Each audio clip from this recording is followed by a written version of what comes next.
আজি আমাৰ কেবিনেটে অতিৰিক্তভাৱে 20 লাখ জনসংখ্যাক 20 লাখ জনসংখ্যাক পৰিয়াল যদি আমি এভাৰেজ 4 জন কৰি ধৰো 5 লাখ হ'ব 20 লাখ জনসংখ্যাক অতিৰিক্তভাৱে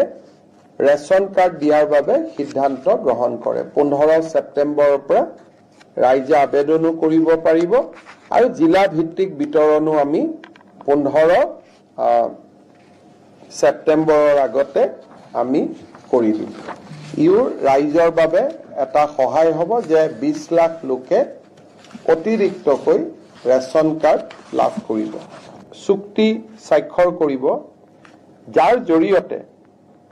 যাৰ স্যালাৰি একাউন্ট জুন বেংকত আছে ধৰি ললো মোৰ স্যালাৰি একাউন্ট ষ্টেট বেংকত আছে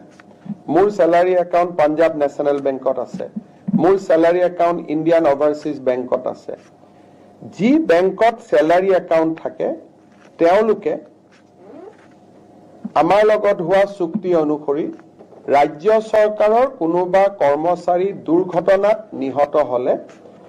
1 কোটি টকা পৰিয়াললৈ তেওঁলোকে ইন্সুৰেন্স প্ৰিমিয়াম হিচাপে আগবঢ়াব যদি পার্মানেন্ট ডিজেবিলিটি হয় টোটাল ডিজেবিলিটি তেতিয়া হলেও 1 কোটি টকা তেওঁলোকক আগবঢ়াব আৰু যদি পার্সিয়াল ডিজেবিলিটি হয়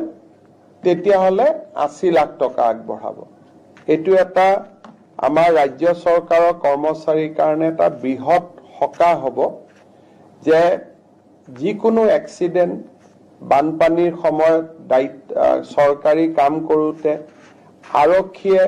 সন্ত্ৰাসবাদীৰ বিৰুদ্ধে যুঁজোতে এই ধৰণৰ ঘটনা প্ৰবাহত পৰিয়ালটোৱে নিহত হলে 1 কোটি টকা লাভ কৰিব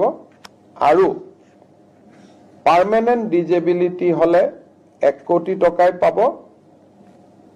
পাৰ্সিয়াল ডিজেবিলিটি হলে 80 লাখ টকা পাব আৰু যদি বেমাৰত মৃত্যুবৰণ কৰে চৰকাৰে দিয়া গুটেই খা সুবিধাবিলাকৰ উপৰিও এই এগ্ৰিমেন্টৰ জৰিয়তে বেংকটোৰ পৰা তেওঁলোকে 10 লাখ টকা অতিৰিক্তকৈ পাব তাৰমানে life insurance coverage additional 10 lakh accident insurance coverage 1 কোটি আৰু পাৰ্সিয়াল ডিজেবিলিটি হলে 80 লাখ টকা এটো আমাৰ ৰাজ্য চৰকাৰৰ কৰ্মচাৰী সকলৰ ভগৱানে নকৰক কিন্তু যদি কেতিয়াবা তেওঁলোকৰ খুব এনেকুৱা ধৰণৰ পৰিবেশ হয় তেতিয়ালে ই এটা ডাঙৰ সিকিউৰিটি সিস্টেম হিচাপে পৰিয়ালটোৰ ওচৰত কাম কৰিব এইখিনিৰ পৰিৱৰ্তেও চৰকাৰে যি সুবিধা আজিলৈকে আগবঢ়াই আছে এইখিনি চলি থাকিব এইখিনি অতিৰিক্ত সুবিধা আমি দিছো কিন্তু এজন চৰকাৰী কৰ্মচাৰী মৰিলে ফ্যামিলিটোৱে 60 বছৰ বয়সলৈকে পেনশন পায় জিপিএফ যিবিলাক পায়ে থাকিব এইখিনি হল তেওঁলোকলৈকে আমি আগবঢ়োৱা এটা অতিৰিক্ত সুবিধা অসম চাহ নিগমৰ আমাৰ আসাম টি কৰ্পোৰেচনৰ চৰকাৰৰ অধীনত থকা গুটেই কেখন বাগিচাত আজি আমি 20% পূজাৰ বানস আমি ঘোষণা কৰিছো আপোনালোকে জানে যে এতিয়া গুটেইবোৰ বাগিচা আমাৰ লগত নাই বহুত কেখন বাগিচা আমি লিজ আউট কৰি দিছো কিন্তু যি কেখন বাগিচা আমাৰ লগত আছে আৰু লিজৰ ডিউৰেশন চাই যিটো সময়লৈকে চৰকাৰৰ লগত আছিল এই গুটেই সময়খিনিৰ কাৰণে আজি আমি 20%